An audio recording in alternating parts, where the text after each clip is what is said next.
What's going on, guys? This is Steven. How y'all doing? Welcome to my YouTube channel. I know I've been gone. I know my last cover was like a year and a half ago, almost 2 years. Was it 2? It was like a year ago. It's been a long time. I have been swamped working.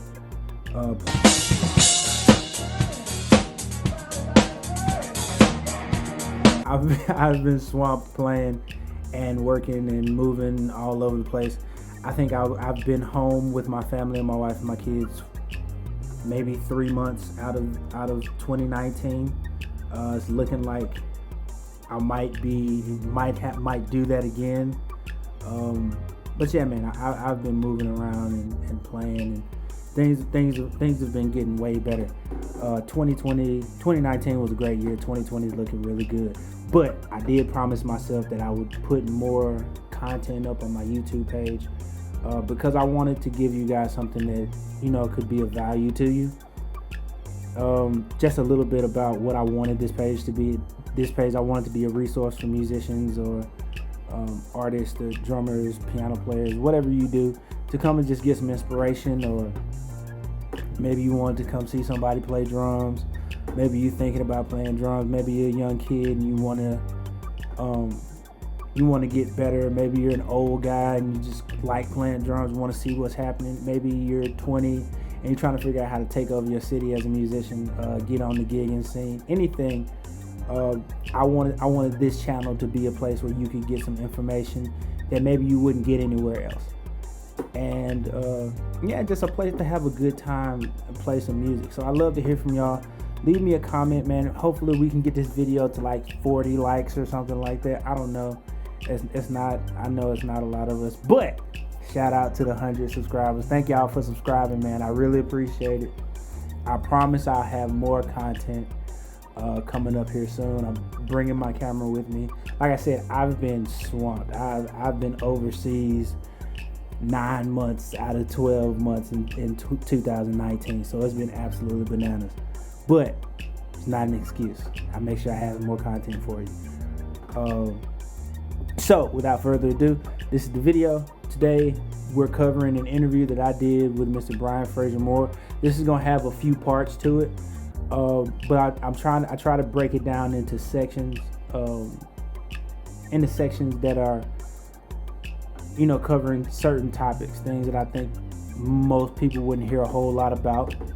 But I don't know what to call it. Y'all leave me a comment. Tell me what you think I should call it right after you like and subscribe, if you're not already subscribed. But like the video. Like I said, if we can get to 40 likes, I'll be really appreciative. I really appreciate it. But yeah, man, so here's the video. We're gonna start part 1 of Fraiser-Moore, the Fraiser-Moore interview, I guess you want to call it. Oh, by the way, if you don't know who Fraiser-Moore is, I'll leave all his information at the end of the video, and I'll leave his social media stuff down in the description. Ooh. I almost burped out loud. That was gross. I'll leave all his information down in the description so y'all can go check him out. This dude's got a long resume, and the fact that he sat next to me and allowed me to pick his brain in front of a school full of young musicians, to me was insane. So here it is, Fraiser-Moore interview part 1. Let's go.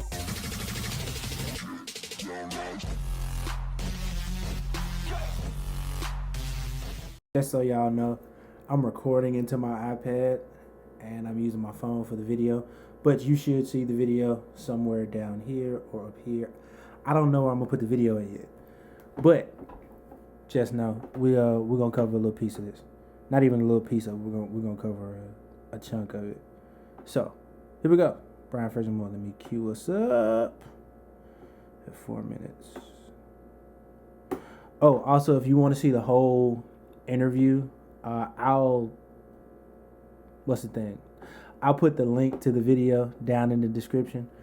It'll be in the description of every one of his videos in the series. I think it's like, it may be 3 or 4 pieces. I haven't decided how many just yet. I had been planning on doing this for a while, so yeah, blah blah blah. Here we go. I teach performance classes as well. So in class when I teach, we talk about a lot about how to interpret the music for the live stage. There's not a lot of information about that out there, just to be honest. And I would be remiss if I didn't ask you about your approach when you get to a live stage. So when you receive a piece of music, say you get a studio track, some style that's maybe heavily electronic or is programmed, maybe with those drum sounds. How do you translate that from the studio, from that recording to the live stage? Like, what's your process on that? Real quick. Okay, so that's a when I was teaching at the Atlanta Institute of Music, which is where I used to teach.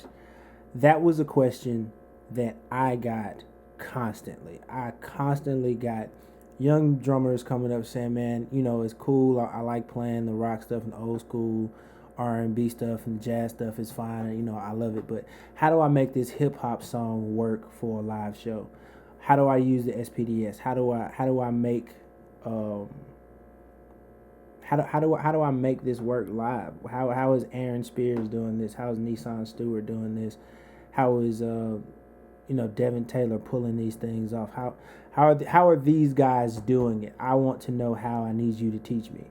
And the thing that I always came up with was, you have to interpret the music. You have to interpret it for the live show. If you don't interpret it for the live show, you lost half the battle. You know what I'm saying? Like, that's just what that is. I lost the video too, so I had to put it back up. Here we go. All right, so let's see what Brian says. That's a good question. So I'll get music. Let's just say Madonna. I toured with Madonna before, and her music is kind of like electronic, dance. She likes to do this all the time, and so I'll get this music. Most of the time, I'm not familiar with her. If you say Jay-Z, I'm like, oh yeah, I know that song. But this is a challenge because I'm not really familiar.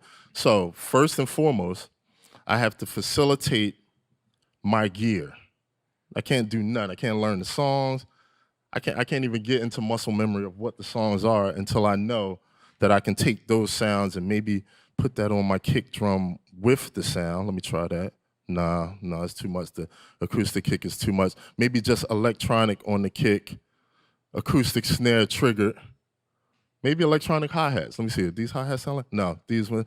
So this whole process goes through for the entire song. And then once I facilitate that, then I get into the muscle memory of playing what the beat is. So becoming what the beat is. How many guys have you heard that'll say, what's a good song? Oh, I gotta pause it for a second. So Brian, and I don't know if maybe you haven't watched a lot of interviews with him. He's done a lot of interviews. Go check out podcasts, Working Drummer Podcast, Drummers Resource. Just type in on YouTube Brian Fraiser-Moore interview. I don't know what's going on. No more sodas before you talk to a camera. But he talks a lot about becoming what that groove is. And I didn't know for a long time what he was talking about. He's going to explain it here, but it really means really embodying, understanding, and executing that particular groove or pattern in a way that is authentic or reminiscent of that particular style of music or what that song was intended to be. Right? Okay. I just wanted to cover that. I wanted to make sure I said that. Before I let go. Before I let go, right? Well, let's go back a little bit. How many guys have you heard that'll say, what's a good song? Oh, Before I Let Go. Before I Let Go, right? Yeah.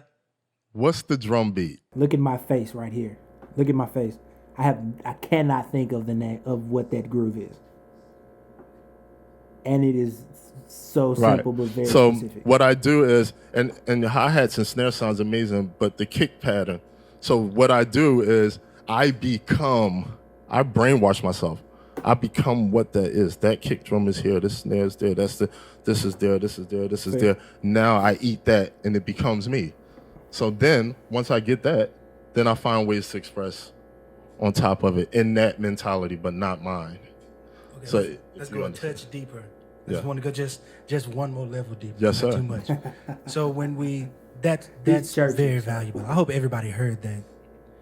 Now, when we're talking about making the music work on stage with the band, as far as like field choice, as far as like any type of ornamentation, anything outside of the groove, how do you pick those things? I know you have a really interesting kind of process on that as well.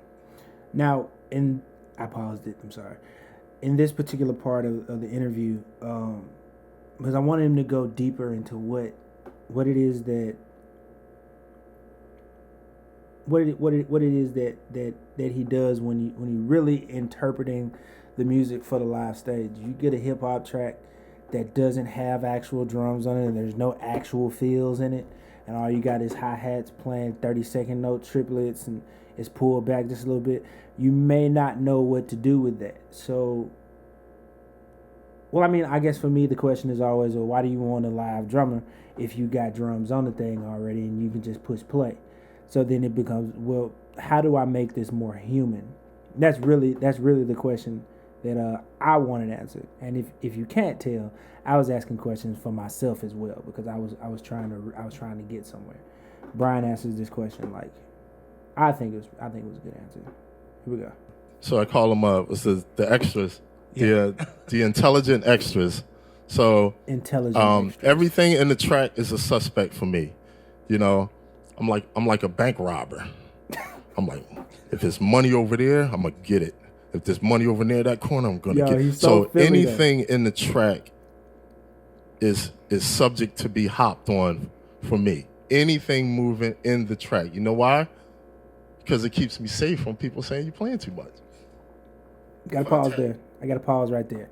So that for me was one of the biggest keys out of this part of this interview.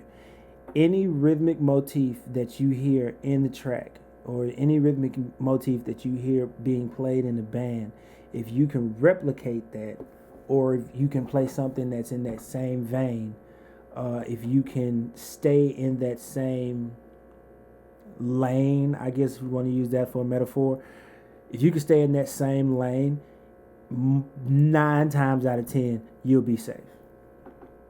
Because I know that if I'm playing something that's along the same lines as something that's happening in the musical arrangement, then I can almost guarantee that it's going to fit within the music rhythmically.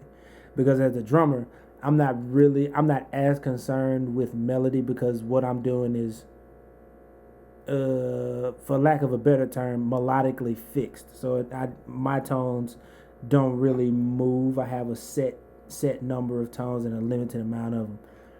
I don't have the variety that other melodic instruments have. Melodic instruments, don't come for me in the comments. But I don't have as many choices. They do. So if I decide that I want to do some type of extra, like Brian calls them an intelligent extra, then the first thing that I'm going to look for is a rhythm or a motif that's happening in the actual song. That's where, those are like the small things that, like I said, will propel you as a musician. It'll set you apart, because people will say, "Oh man, he's playing the music. He's playing the music," and he listened to it. I've been in situations where I did not know the music at all, but I'm listening to what's going on. I have what Gerald Hayward calls big ears. What I heard Gerald say it. Gerald Hayward called them big ears, because I'm constantly listening, and I'm always trying to pay attention to what's happening in the song. If I'm not paying attention to what's happening in the song, I'm lost. You know what I'm saying? All right, let's see what else he's got going on. Well, let's see what else he says. Myself to what's in the track. Anything moving in the track. You know why? Because it keeps me safe from people saying you're playing too much. See? Keeps you safe. If I attach myself to what's in the track, a vocal, an arp line, a bass line, a baby crying, some dishes falling, I don't care. Baby crying and dishes falling. It doesn't matter what it is. I'm still in the safety zone of being able to intelligently add extras. Word. So that's my process. Okay, cool. Okay, I think, because I do definitely want to dive all the way in. And we're going to stop right there for this one. So really, And trust me, part two is a lot. I just don't want this video to be too long. But just, that's one thing I think for me that kind of bugs me. I'm trying to find a better phrase, but it bugs me about some musicians, like, well, not even musicians, drummers in particular, because we know drummers are musicians. Why would you get on stage, why would you get on stage with an artist,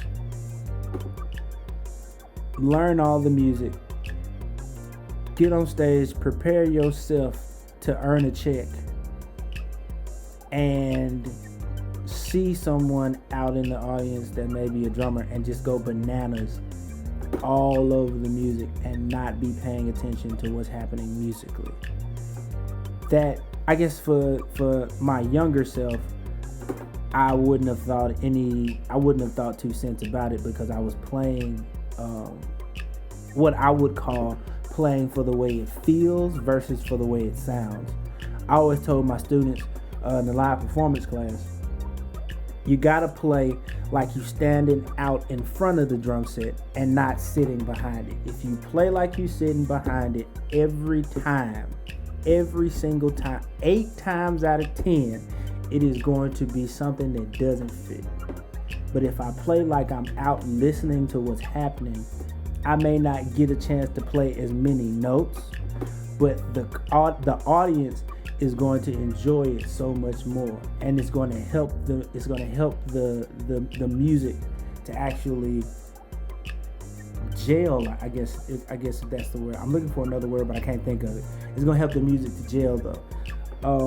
As a drummer, your job is to tell. You got a few jobs. You got a lot of jobs, actually. They call it driving the bus, which simply means that you're giving nonverbal directions. So certain feels lead to certain places, certain feels, certain groove choices, certain what I was taught, certain ornamentations actually lead to different things, and they tell the band certain stuff. So you have to understand what those things are. Say for instance, if the groove started with closed hi-hat, and as we get into another part of the song and I open the hats up, it's telling the band that it's time to grow dynamically. So then it needs to probably get a little louder, or we're trying to build intensity. If I do that at the wrong time, though, and everyone knows we're starting to get softer, then that means that I'm not in tune with what's happening musically.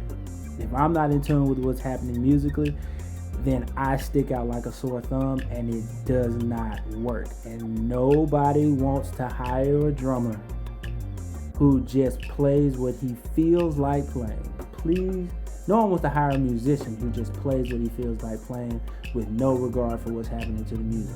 I don't care if you play at church. I don't care if you're playing in a metal band. I don't care if you're playing Hindu religious music. Side note, I did that one time. Hindu Christian religious music, which was the weirdest thing ever. I don't care if you're playing weddings, bar mitzvahs. You could be playing in the corner of somebody's house on New Year's Eve in Nashville. I'm sorry, I got personal. Sorry. But I mean, you could be playing anywhere, and it's not even about being authentic as much as it is about being appropriate. Being appropriate is everything, and it will get you so much further than just sounding like a monster behind the kit. I mean, we all have our times where we want to sound really good, but being appropriate and staying in line with what's happening rhythmically and dynamically with the music is probably one of the best pieces of advice that I've ever gotten. And like I said, 2019, case in point, 2018, I was playing bars, making $100 every 2 or 3 days. I wasn't making a whole lot of money playing music. I wasn't making what I would consider a livable wage. And I had a conversation with Brian before he did this interview, And, you know, we talked about some things and he helped me out with a few things. Right after this interview, probably 3 months later, I got a call. And it was like, hey, you want to do such and such? I got your audition tape because I had been putting in some auditions. And they said, yo, I like the way you did it. Can you do it like you did on the tape here for 4 months? I said, yes. I got there, did it the same way for 4 months. This will be my third time going out with this particular company. So there's some real value in what he just said. Being appropriate, and what I would say is to be appropriate at all times. Be creative, but also be appropriate. So that's it, man. That's my little commentary on that part of it. Stick around. We got a couple more. We got a couple more pieces, man. He's got some jewels that's about to be dropped. But like I said, man, y'all like, comment, subscribe, share this video. Leave me a comment, man, which I think I should call it. Drop a like, bro. If we can get to 40 likes, I got a couple more interviews that I would love to share with y'all. Or maybe y'all want to hear some more stuff, some more topics. Leave me a comment of what topics you want to hear, some questions maybe that you have. I may not be able to answer it from my own personal experience. If I can't answer it from my personal experience, I'm going to do my best to find someone who does know. But really, man, that's just what it is. So y'all keep pushing. Like I say on my Instagram. Oh, yeah, I almost forgot. Follow me on Instagram, Son of Soul. Follow me on Facebook. Again, subscribe to my YouTube channel. Like I say on my Instagram, though, bro, I just want to be solid. I don't want to be flashy. I just want to be solid. I'll see y'all next time. Y'all have a great evening. It's about 1:30. I'm going to bed. After I grab something to drink, I am thirsty. Oh, goodness. All right, I'm going to talk to y'all later. Peace.